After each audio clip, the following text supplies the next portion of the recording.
back, Admiral. Thank you, sir. Chairman McCain, Ranking Member Reed, and members of the committee, thank you for your enduring support and the opportunity today to talk about the hardworking men and women of United States Cyber Command.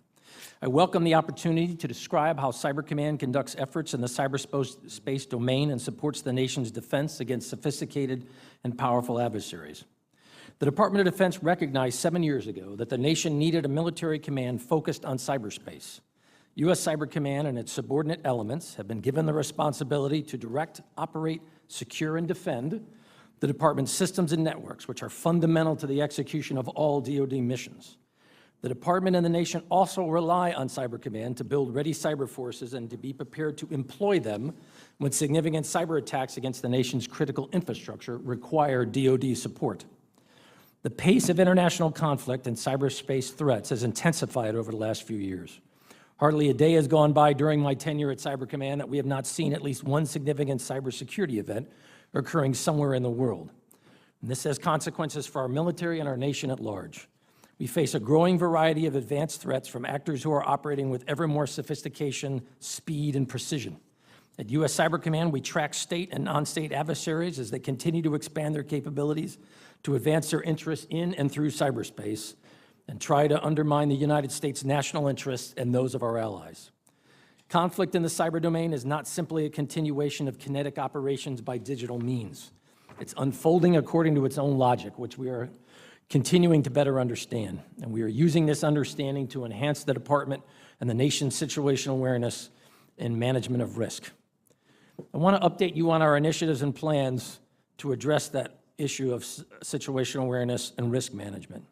Our 3 lines of operations are to provide mission assurance for DoD operations and defend the Department of Defense information environment, to support Joint Force Commander objectives globally, and to deter or defeat strategic threats to U.S. interests and critical infrastructure. We conduct full-spectrum military cyberspace operations to enable actions in all domains, ensure the U.S. and allied freedom of action in cyberspace, and deny the same to any adversaries. Defense of DoD's information networks remains our top priority, of course, and that includes weapon systems, platforms, and data. We are completing the build-out of the Cyber Mission Force, as you heard the chairman indicate, with all teams scheduled to be fully operational by the end of fiscal year 18. And with the help from the services, we are continually increasing the Cyber Mission Force's readiness to hold targets at risk. Your strong and continuing support is critical to the success of the department in defending our national security interests, especially as we comply with the recent National Defense Authorization Act directive to elevate Cyber Command to Unified Combatant Command status. As you well know, I serve as both Commander of U.S. Cyber Command and Director of the National Security Agency. This dual-hat appointment underpins the close partnership between Cyber Command and NSA, a significant benefit in cyberspace operations. The institutional arrangement for providing that support, however, may evolve as Cyber Command grows to full proficiency in the future. The National Defense Authorization Act, in a separate provision, also described conditions for splitting the dual-hat arrangement, once that can happen without impairing either organization's effectiveness. This is another provision I have publicly stated that I support, pending the attainment of certain critical conditions. Cyber Command will also engage with this committee on several other matters relating to the enhancement of the command's responsibilities and authorities over the coming year. This would include increasing our cyber manpower, increasing the professionalization of the cyber workforce, building capacity, and developing and streamlining acquisition processes. These are critical enablers for cyberspace operations in a dynamically changing global environment. Most or all of these particulars have been directed in recent National Defense Authorization Acts, and along with the Office of the Secretary of Defense for Policy and the Joint Staff, we'll work with you and your staffs to iron out the implementation details. Cyber Command personnel are proud of the roles they play in our nation's cyber efforts and are motivated to accomplish their assigned missions overseen by the Congress and particularly this committee.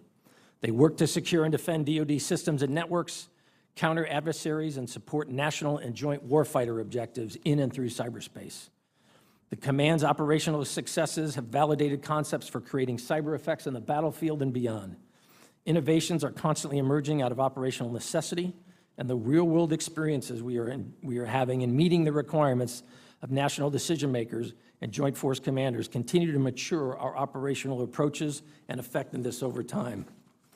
This, combined with agile policies, faster decision-making processes, increased capabilities, broader concepts of operations, and smarter command and control structures will ensure that Cyber Command attains its full potential to counter adversary cyber strategies. The men and women of Cyber Command thank you for your support and appreciate your continued support as we confront and overcome the challenges that lie ahead of us. We understand that a frank and comprehensive engagement with Congress not only facilitates the support that allows us to accomplish our mission, but it also ensures that our fellow citizens understand and endorse our efforts executed on their behalf. I've seen the growth in the command's size, budget, and missions. That investment of resources, time, and effort is paying off, and more importantly, it's helping to keep Americans safer, not only in cyberspace, but in other domains as well. I look forward to continuing the dialogue of the command and its progress with you in this hearing today and in the months to come. And I look forward to answering your questions. Thank you, Admiral.